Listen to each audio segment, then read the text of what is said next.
China Uncensored. Ever wonder what the Communist Party cares about most? The answer will surprise you.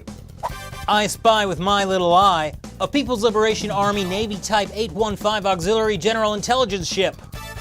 And finally, make sure you're not sitting in the splash zone when China's housing bubble bursts. This is China Uncensored. Hi, welcome to China Uncensored. I'm your host, Chris Chappell. If there's one thing the Chinese Communist Party cares about, it's sincerity. Party members are just so sincere about listening to the people, says party mouthpiece People's Daily. They also say China deserves recognition for sincerely promoting peace around the world. And my heart trembles when I think about how sincere China is in the South China Sea. Actually, I'm pretty sure the Global Times is right about that one. I mean, setting up military bases is a sincere commitment. So what happens when some no good but duly elected Hong Kong lawmakers aren't sincere? Well, they must be punished. Newly elected lawmakers in Hong Kong have to take an oath of office. And of course, it must be done sincerely. Anyone should take the oath accurately, solemnly, and sincerely. But 6 of them made changes that showed no respect to Hong Kong's basic law. So the Communist Party showed just how sincerely they respect Hong Kong's basic law by disqualifying those lawmakers. That's right, instead of asking them to retake the oath, they kicked them out, even though they were properly elected. I'm kidding, of course.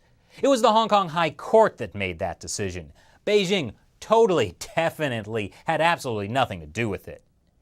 Except for the part where Beijing issued an interpretation of the basic law that said lawmakers should be disqualified for taking oaths in a manner which is not sincere or solemn, basically forcing the courts to kick them out.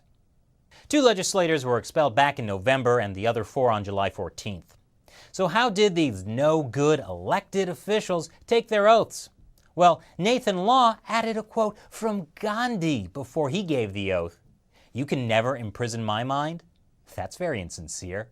I mean, he's pretending not to know that Chinese labor camps have had brain imprisoning technology for years.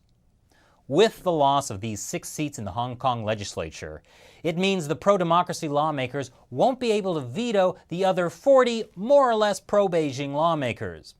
And a lot of Hong Kongers are scared that Beijing will eventually show just how sincerely it respects Hong Kong's basic law by issuing an interpretation that the Communist Party should take over Hong Kong entirely. In other news, India and China might be getting ready to have a war again. Only unlike the one they fought in 1962, now both countries have nuclear weapons. Yes, we might have a good old-fashioned war between 2 nuclear powers, which has never happened before, except for the 1999 Kargil War between India and Pakistan, which was over a border dispute. But not to worry, this latest conflict between India and China is also over a border dispute. My favorite state-run media, the Global Times, is saying war is on the table. Indian media have reported the government gave a go-ahead for the emergency purchase of weapons for a short, intense war. Not a specific one, but just in general.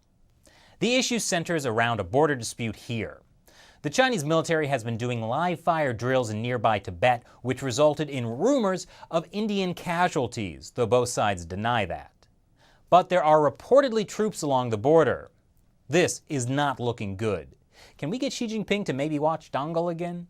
We'll have more on this as it develops. And over to southern China, where the region has been suffering from heavy flooding. Dozens have died and the damage is widespread. This really is a terrible tragedy. But if you'd like to offer any prayers or words of support, just be sure you don't include candle or prayer hand emojis on your Weibo posts because the government has been banning them. That's because people were using those emojis on Weibo when they were talking about the recent death of Chinese human rights lawyer Liu Xiaobo. Just be careful though. Apparently some people think the prayer emoji is actually a high five. So make sure people don't think you're high-fiving their terrible tragedy, because that would be insincere. Speaking of crazy things, the Communist Party has banned Pooh, Winnie the Pooh. If you searched for Winnie the Pooh on Weibo last weekend, you'd get a message saying this content is illegal. Wrapping your head around that might be as difficult as stealing honey from a hive of bees. No official reason was given for the ban, but here's everyone's best guess. It's not just China Uncensored that has noticed a more than passing resemblance between Chinese leader Xi Jinping and everyone's favorite Pooh Bear. Chinese netizens have also noticed, repeatedly, for years. Though the ban did happen right after we made the comparison. Maybe Xi Jinping watches China Uncensored. He certainly does if you can trust China Uncensored's comment section. Hey, wait a minute. In any case, Xi, if you are indeed watching, you don't need to feel threatened. Just remember, Pooh had a best friend named Christopher. All in all, the incident only spawned 230,000 news articles about Xi Jinping. I'm sure no one in China's vast censorship apparatus is going to be fired over this.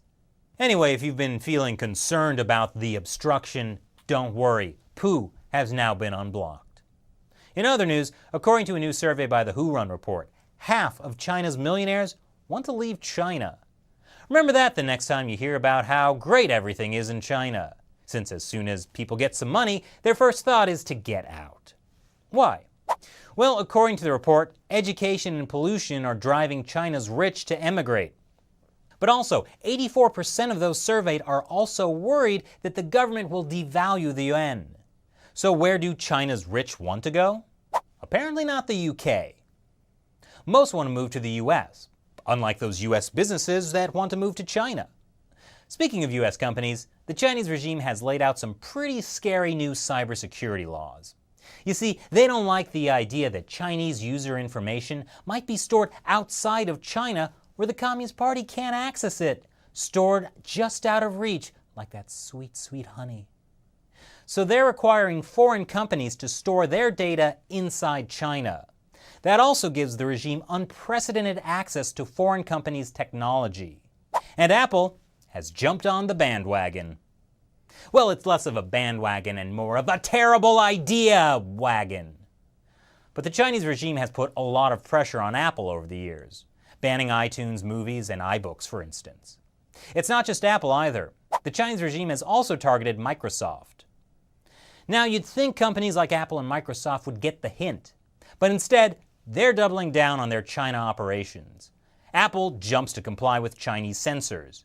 And now, Microsoft is working with the Chinese knockoff of Google, Baidu, to make driverless cars.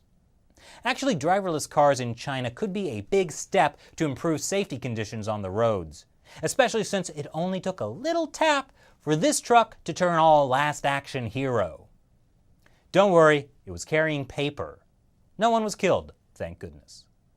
And don't go anywhere, we'll be right back with a story about a Chinese spy ship that came a little too close for comfort to US shores. Oh, Pooh! Are you watching on YouTube? Did you know you can see the full half-hour episode if you go to our website, ChinaUncensored.tv? The most wonderful thing about Tigger is that Tigger keeps himself educated on the latest current events with China Uncensored.